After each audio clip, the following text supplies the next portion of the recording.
एक दिन सुबह सुबह दरवाजे की घंटी बजी। दरवाजा खोला तो देखा एक आकर्षक कद काठी का व्यक्ति चेहरे पर प्यारी सी मुस्कान लिए खड़ा है। मैंने कहा, जी कहिए। तो उसने कहा, अच्छा जी, आप तो रोज हमारी गुहार लगाते थे।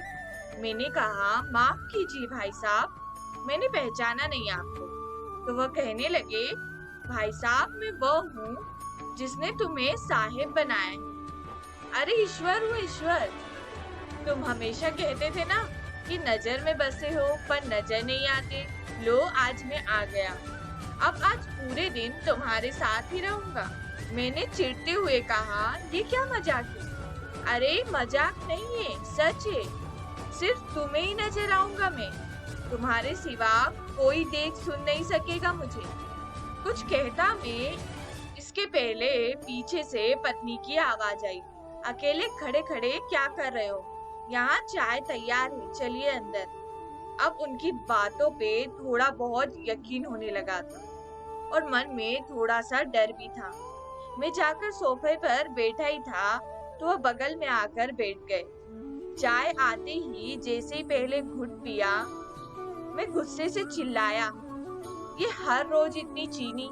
इतना कहते ही ध्यान आया कि अगर ये सचमुच में ईश्वर है तो इन्हें कतई पसंद नहीं आएगा कि कोई अपनी पत्नी पर गुस्सा करे। अपने मन को शांत किया और समझा भी दिया कि भाई, तुम नजर में हो आज, जरा ध्यान से। बस फिर मैं जहां जहां जाता वह मेरे पीछे पीछे पूरे घर में घूमते रहते। थोड़ी देर बाद नहाने के लिए जैसे ही मैं बाथरूम की तरफ चला तो उन्होंने भी कदम बढ़ा दिए। मैंने कहा, प्रभु यहाँ तो बख्श दो। खैर, नहा कर तैयार होकर मैं पूजा घर में गया। यकीनन पहली बार तन्मयता से प्रभु वंदन किया, क्योंकि आज अपनी ईमानदारी जो साबित करनी थी। फिर ऑफिस के लिए निकला, अपनी कार में बैठा तो देखा बगल में महाशय पहले से ही बैठे हुए। सफर शुरू हुआ, तभी एक फोन आया और फोन उठाने ही वाला था कि ध्यान आया तुम नजर में हो। कार को साइड से रोका, फोन पर बात की और बात करते करते कहने ही वाला था कि इस काम के ऊपर के पैसे लगेंगे। पर ये तो गलत था, पाप था। तो प्रभु के सामने कैसे कहता? तो एकाएक ही मुंह से निकल गया, आप आ जाइए, आपका काम हो जाएगा आज। फिर उस दिन ऑफिस में ना स्टाफ पर गुस्सा किया, ना किसी कर्मचारी से बहस की। 25-30 गालियां तो रोज अनावश्यक निकल ही जाती थी मुंह से, पर उस दिन सारी गालियां, कोई बात नहीं, इट्स ओके, में तब्दील हो गई।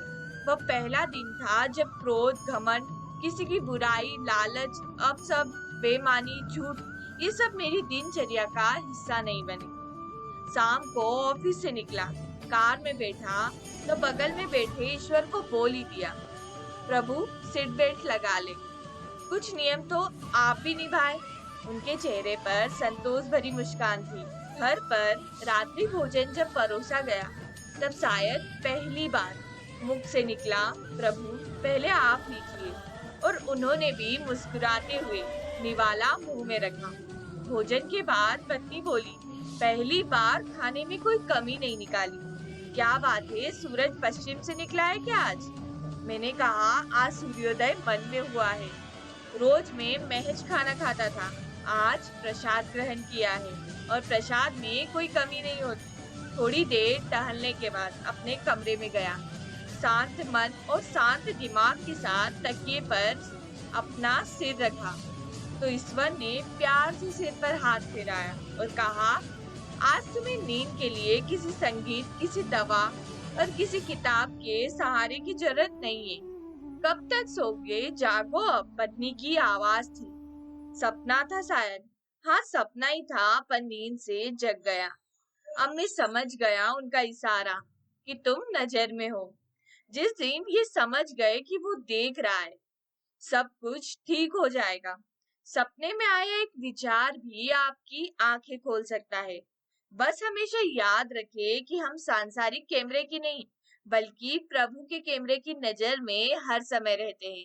तो दोस्तों, आपको ये स्टोरी कैसी लगी? मुझे कमेंट करके जरूर बताइएगा।